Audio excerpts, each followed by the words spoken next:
Haleluya, Bwana Yesu asifiwe. Nataka nikupe leo hasara za mtu kutokuwa muombaji. Hasara ya mtu ambaye si muombaji ni kwamba unakuwa ni mtu dhaifu. Kila kitu kitakuonea kwenye ulimwengu wa roho. Mchawi atakuonea, shirikina atakuonea, mganga atakuonea, magonjwa atakuonea, dhambi itakuonea. Bwana Yesu asifiwe. Ukisha kuwa wewe si muombaji, unakuwa ni mtu dhaifu. Inaongea ili ujue kwamba nguvu au uwezo wa kukusababisha wewe usiwe dhaifu unaanza ndani yako.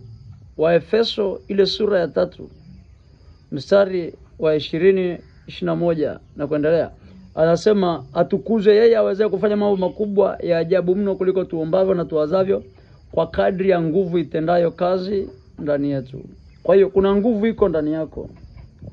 Itumie kuomba kuyashughulikia mazingira yanayokuzunguka. Ukiacha kuomba unatafuta wewe kuwa dhaifu.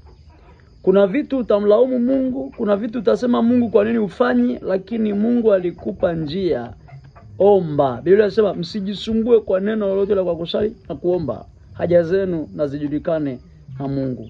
Simama, omba. Kuna mambo mengi ambaye sisi kama watu tunamwamini Mungu tumemwacha, tunasema Mungu anajua, Mungu anafanya, Mungu anajua, Mungu atafanya. Anajua kweli, lakini alishakuwekea utaratibu, kanuni. Simama, omba. Kuna vitu ambavyo wewe ndio unatakiwa kusimama kuamrisha. Kuna vitu wewe ndio unatakiwa kusema hapana. Kuna vitu wewe ndio unatakiwa kusema ndio. Kuna vitu ambavyo wewe ndio unatakiwa kutamka, kuvisimamia mpaka vitokee. Wakati unasimama mbele za Mungu, unaomba, unatumia mamlaka uliopewa. Usiposimama kama muombaji, hasara iliyoko kubwa ni unakuwa mtu dhaifu. Mtu yeyote ambaye ni dhaifu kwenye maombi ni mtu ambaye ni dhaifu kwenye kila eneo. Anaweza akaibiwa chochote alichonacho, anaweza kapoteza chochote alichonacho, lakini anaweza akaonewa mazingira yote muda wowote kwenye ulimwengu wa roho. Mungu akubariki. Ninaamini na ninatumaini kuanzia sasa hivi hautakuwa mtu dhaifu tena. Yale mambo ya kusema ngoja tu Bwana, Mungu anajua. Mungu anajua, na ndio maana alikupa njia ya kuomba umkaribie. Anasema niite nami nitakuitikia. Nami nitakuonyesha mambo makubwa na magumu usiyojua. Paka hapo naamini umeshanielewa. Anza kuita, anza kuomba. Usiwe dhaifu. Hakuna watu walioumbwa special kwa ajili ya kutembea na nguvu za Mungu, walioumbwa special kwa ajili ya kufanikiwa.